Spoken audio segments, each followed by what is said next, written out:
اگر آپ سے کوئی فیصلہ غلط ہو جاتا ہے تو آپ پریشان نہ ہوں، آپ اسے درست کر سکتے ہیں۔ سب سے پہلے آپ اپنی غلطی کو تسلیم کریں کہ آپ سے یہ ڈیسیژن غلط ہو گیا ہے۔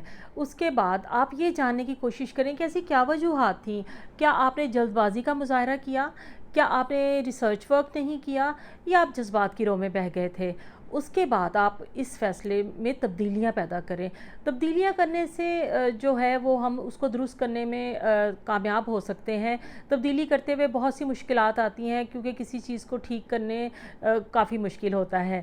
تبدیلی کرنے کے بعد جب یہ صحیح فارم میں آ جائے تو اس کے بعد آپ نے، اگر آپ اس سے افیکٹ ہوئے ہیں تو اپنے آپ سے معافی مانگیں، اور اگر اس آپ کے فیصلے سے دوسرے لوگ افیکٹ ہوئے ہیں تو آپ ان سے بھی معافی مانگیں۔ تو غلطیوں سے ہی انسان سیکھتا ہے، گھبرانا نہیں چاہیے، انسان فرشتہ نہیں ہے۔ ہمیں جو ہے وہ اپنے تجربات سے ہی سیکھنا ہوتا ہے، اور جو اپنی غلطی کو مان کے اس کو درست کر لے تو یہ بہت بڑی بات ہوتی ہے۔